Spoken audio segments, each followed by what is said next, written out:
Hello বন্ধুরা, আশা করি সকলে ভালো আছেন। ফুলকপির এই রেসিপিটা একবার যদি না খান না, তাহলে কিন্তু সারা বছর আফসোস করবেন শীত চলে গেলে। এত সুন্দর একটা নিরামিষ রেসিপি আপনি খেতে পারলেন না। তাই অবশ্যই এই রেসিপিটা বাড়িতে একদিন বানিয়ে ফেলুন। যে কোনো উপোসের দিনে কিংবা নিরামিষের দিনে এই রেসিপিটা আপনি বানিয়ে ফেলতে পারবেন।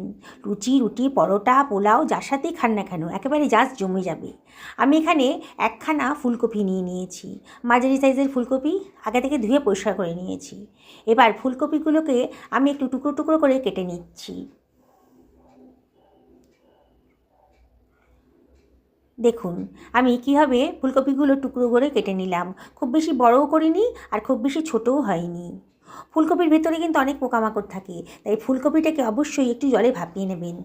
আমি এখানে গরম জল বসিয়ে দিয়েছি, আর এর ভেতর দিয়ে দিচ্ছি হাফ টি চামচ মতো লবণ। দিয়ে জলের সাথে লবণটাকে ভালো করে মিশিয়ে নিচ্ছি। এবারে আমি কেটে রাখা ফুলকপিগুলো এর ভেতরে দিয়ে দেবো। খুব বেশি সেদ্ধ করব না, এই মিনিটখানেক একটুখানি ভাপিয়ে নেব।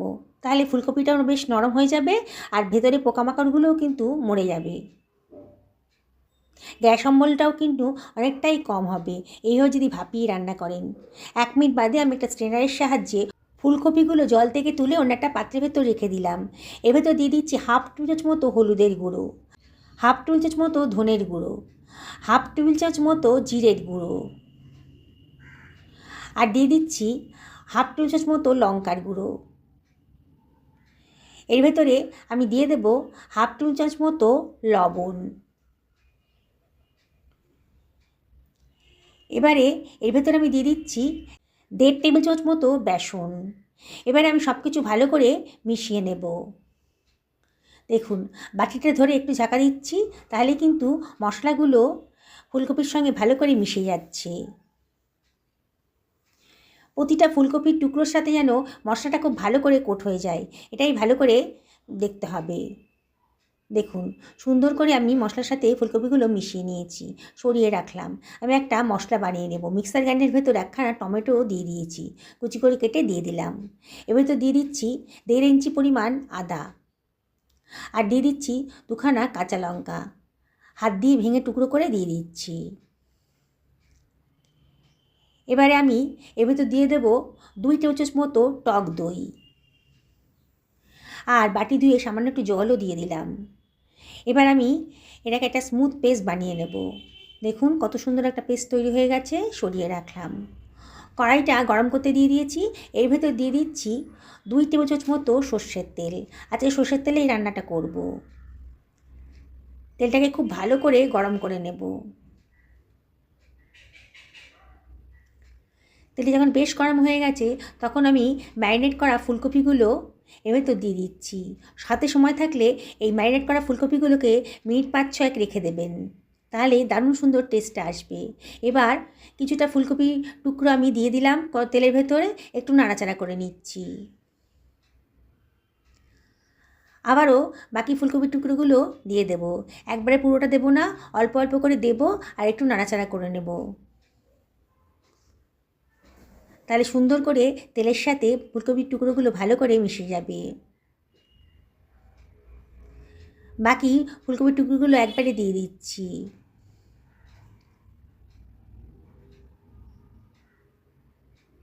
দিয়ে এবার সব কিছু আমি ভালো করে মিশিয়ে নেব। বন্ধুরা রেসিপিটা বানানো কিন্তু একেবারেই সোজা, আর এতটাই টেস্টি হবে না, একবার খেলে স্বাদ কিন্তু ভুলতে পারবেন না। ঢাকা দিয়ে মিনিট 4-5 আমি লো ফ্লেমে রান্না করে নেব। 4 মিনিট বাদে দেখুন ফুলকপির কালারটা কিন্তু অনেকটা চেঞ্জ হয়ে গেছে। একটু নাড়াচাড়া করে দিচ্ছি। এবারে আমি এর ভেতর দিয়ে দিচ্ছি হাফ বাটি পরিমাণ কড়াইশুঁটি, দারুণ সুন্দর টেস্ট আসবে। দিয়ে আবারও সব কিছু খুব ভালো করে মিশিয়ে নিচ্ছি। অসম্ভব টেস্টি একটা রেসিপি আজকে তৈরি হতে চলেছে। আপনারা এই স্বাদ কিন্তু সত্যি বলছি ভুলতেই পারবেন না।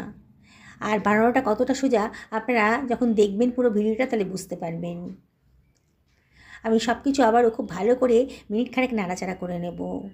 এবার আমি এর ভেতর দিয়ে দিচ্ছি হাফ টি চামচ মতো ধনের গুঁড়ো, হাফ টেবিল চামচ জিরের গুঁড়ো, হাফ টেবিল চামচ লঙ্কার গুঁড়োও দিয়ে দিলাম, আর দিয়ে দিচ্ছি হাফ টেবিল চামচ মতন লবণ। লবণটা অবশ্যই আপনারা নিজেদের পছন্দ মতো দেবেন।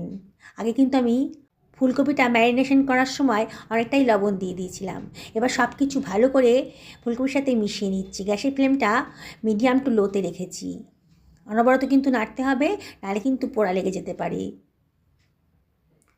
মিনিটখানেক খুব ভালো করে এটাকে নাড়াচাড়া করে নিচ্ছি।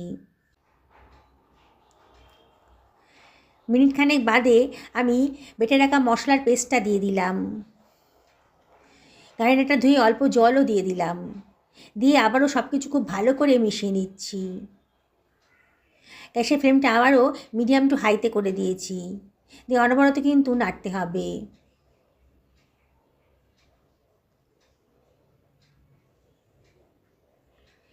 এর ভেতরে আমি দিয়ে দিচ্ছি বেশ খানিকটা ধনেপাতা কুচি, দিয়ে আবারও সব কিছু ভালো করে মিশিয়ে নিলাম। ধনেপাতাটা দিলাম এই সময়, যাতে ধনেপাতার গন্ধটা ভালো করে কফির সাথে মিশে যায়। আর দিয়ে দিচ্ছি 1 টেবিল চামচ মতো কাশ্মীরি লঙ্কার গুঁড়ো, জাস্ট কালারের জন্য এটা দিলাম। দিয়ে আবারও সব কিছু খুব ভালো করে মিশিয়ে নিচ্ছি। এবারে ঢাকা দিয়ে 5 থেকে 7 মিনিট আমি লো ফ্লেমে রান্না করে নেব। মিনিট 6 বাদে দেখুন আবারও সব কিছু ভালো করে একটু নাড়াচাড়া করে নিচ্ছি। বানানোটা কতটাই সোজা, দেখেছেন তো? কালারটা কত সুন্দর এসছে। এবার একটু চেক করে দেখতে হবে ফুলকপিগুলো কীরকম সেদ্ধ হয়েছে। দেখুন গলে যায়নি, কিন্তু অনেকটাই সেদ্ধ হয়ে গেছে। আরও খানিকক্ষণ রান্না করার পর ভাপে ভাপে রান্না করব, তাহলে পুরো ফুলকপিটাই একেবারে নরম হয়ে যাবে। আবারও একটু নাড়াচাড়া করে দিচ্ছি। অসম্ভব টেস্টি রেসিপিটা অবশ্যই বাড়িতে একদিন বানিয়ে ফেলবেন। আর এর ভেতর সামান্য একটু চিনি দিয়ে দিলাম, টেস্টের ব্যালেন্স আসবে। আর দিয়ে দিচ্ছি কাঁচা লঙ্কা কুচি, দিয়ে সব কিছু খুব ভালো করে মিশিয়ে নিচ্ছি। যেসব বন্ধুরা রেসিপিটা দেখছেন অথচ এখন আমাকে সাবস্ক্রাইব করেননি, ওদেরকে আমি বলবো আমার চ্যানেলটা সাবস্ক্রাইব করার জন্যে। 1 টেবিল চামচ মতো গোলমরিচের গুঁড়ো দিয়ে দিলাম, অসম্ভব টেস্টি হবে। দিয়ে আবারও সব কিছু খুব ভালো করে মিশিয়ে নিচ্ছি। টেস্ট করে দেখলাম লবণটা একটু কম মনে হচ্ছে বলে 1/4 টেবিল চামচ মতো লবণ এর ভেতর দিয়ে দিলাম। আর দিয়ে দিচ্ছি বেশ খানিকটা ধনেপাতা কুচি, একটুখানি কসুরি মেথি হাতে ডলে দিয়ে দিলাম, অসম্ভব সুন্দর একটা টেস্ট আসবে। এবারে আমি দিয়ে দিচ্ছি 1 ইঞ্চি পরিমাণ আদা লম্বা লম্বা করে কেটে রেখেছিলাম পাতলা পাতলা করে, সেটা দিয়ে দিলাম। অসম্ভব সুন্দর টেস্টটা আসবে যখন খাওয়ার সময় এই আদার টুকরোটা মুখের মধ্যে পড়বে। আবারও সব কিছু খুব ভালো করে মিশিয়ে নিচ্ছি। মিনিট খানেক এইভাবে নাড়াচাড়া করে নেব। আমার কিন্তু রান্নাটা রেডি হয়ে গেছে। এবারে সার্ভিং প্লেটে আমি এটা সার্ভ করে দিচ্ছি। দেখুন বন্ধুরা কতটা টেস্টি হয়েছে, দেখেই মনে হচ্ছে এটা কি কতটা লোভনীয় হয়েছে না? তাহলে কি একদিন বানিয়ে ফেলবেন এই সুন্দর রেসিপিটা? একবার যদি না বানিয়ে খান না, শীত চলে যাওয়ার পর কিন্তু আফসোস করবেন।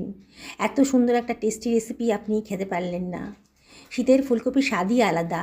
তাই আপনাদেরকে রিকোয়েস্ট করবো অবশ্যই বাড়িতে একদিন বানিয়ে ফেলুন। পরিবারের সকলকে খাওয়ান, নিজেও খান। সুস্থ থাকুন, ভালো থাকুন।